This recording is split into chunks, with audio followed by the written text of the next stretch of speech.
Anton Chigurh, the Grim Reaper with a coin. Anton Chigurh isn't your average villain. He doesn't kill for money, revenge, or pleasure. He kills because he believes the universe has already decided who lives and who dies.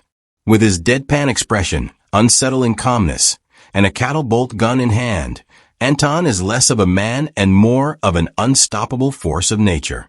What makes Anton so terrifying is his unpredictability.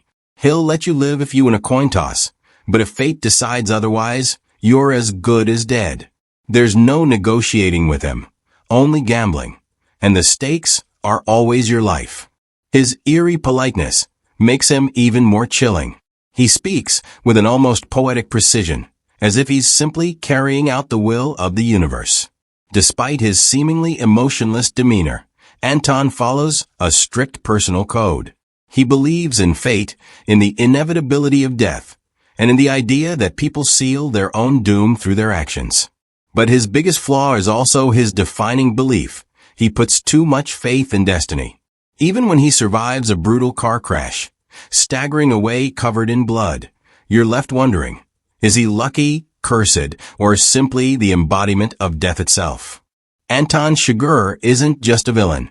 He's a reminder that chaos and fate are often two sides of the same terrifying coin. Ramsay Bolton, the sadistic monster of Westeros.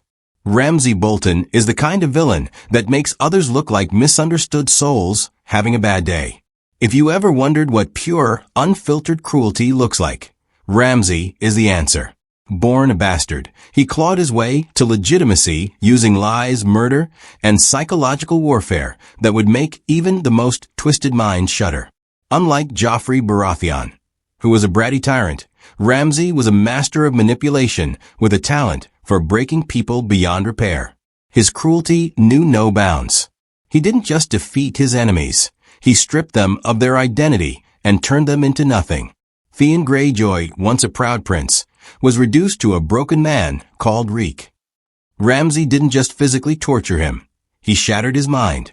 He hunted people for sport, flayed enemies alive, and fed his own stepmother and newborn brother to his hungry hounds. His sadistic mind was constantly inventing new ways to redefine horror. Despite his monstrous nature, Ramsay had a twisted charm that made him all the more infuriating. He laughed at his own atrocities, making jokes with a smug grin that made you want to reach through the screen and punch him. He wasn't just cruel, he reveled in it, treating suffering like an art form. But like all villains, Ramsay's arrogance became his downfall. His own dogs, which had been conditioned to obey him, turned on him in one of the most poetic endings in Game of Thrones history. The once feared torturer became the tortured. His smirk wiped away as he met his brutal fate. Ramsay Bolton was proof that sometimes the worst monsters in Westeros weren't the ones wearing crowns, but the ones lurking in the shadows, waiting to strike. I bet you're a devil. How does it make you feel? I've always found the idea comforting. Hannibal Lecter, the polite nightmare. Dr. Hannibal Lecter is not your typical serial killer. He's the Mozart of murder, a gourmet chef of chaos who mixes refined elegance with unspeakable horror.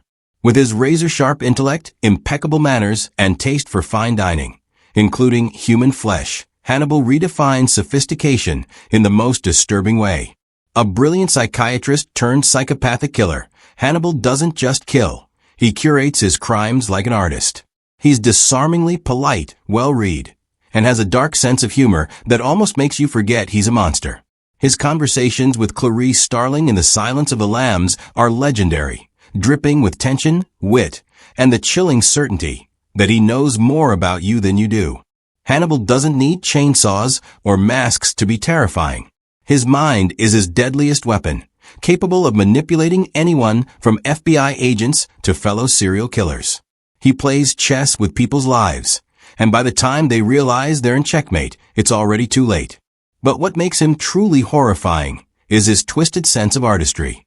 Every murder is carefully planned, every victim selected with purpose. He doesn't just kill, he performs. If you ever get invited to one of his dinner parties, take my advice. Don't ask what's in the pâté. Emperor Palpatine, the ultimate puppet master. Few villains can claim to have manipulated an entire galaxy into submission, but Emperor Palpatine makes it look easy. From Sith apprentice to Galactic Emperor, he played the longest game of all, turning democracy into dictatorship and corrupting even the noblest of heroes. Unlike most villains, Palpatine doesn't brute force his way to power. He schemes, manipulates, and waits. He orchestrates war, turns Jedi against each other, and convinces Anakin Skywalker to embrace the dark side.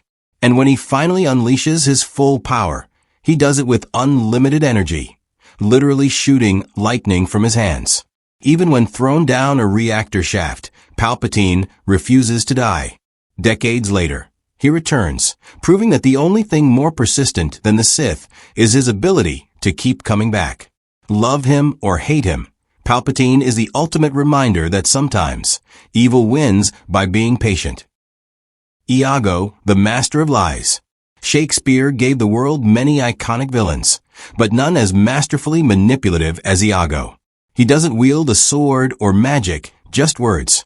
And with his sharp tongue, he destroys lives while keeping his hands clean. Iago's motives are delightfully petty. He's mad about a promotion. Othello chose Cassio over him, and instead of sulking, he decides to burn everything to the ground. He convinces Othello that his wife is unfaithful, manipulates Roderigo into doing his dirty work, and spins a web of deceit so intricate that by the time anyone realizes the truth, it's too late. What makes Iago terrifying is how ordinary his evil is. He isn't some supernatural force. He's just really good at being awful. He's that coworker who smiles at you but trashes you behind your back. He's the friend who accidentally reveals your secrets. He's relatable in the worst way, making him all the more unsettling. By the time the chaos is over, Iago doesn't gloat or explain himself. He simply shrugs. After all, why ruin the mystery? Judge Holden, the walking nightmare. In Blood Meridian, Judge Holden isn't just a villain. He's an existential horror wrapped in pale flesh. Towering, hairless, and eerily articulate, he's not just a man. He's a force of chaos, spreading destruction across the Wild West with an unsettling sense of purpose. Unlike typical gunslingers, the judge doesn't just kill, he philosophizes about it. He believes war is the truest form of divination, a sacred act that defines existence. He collects artifacts and fossils, as if recording humanity's doom is just a quirky hobby. He is both terrifyingly childlike and infinitely wise, a paradox wrapped in malevolence. He never seems to age, never gets hurt, and is always there, orchestrating violence like some grotesque maestro. And when the book ends, he doesn't simply disappear. He dances on, unchallenged, an eternal specter of destruction. Judge Holden isn't just a villain. He's a living debate on the nature of evil itself.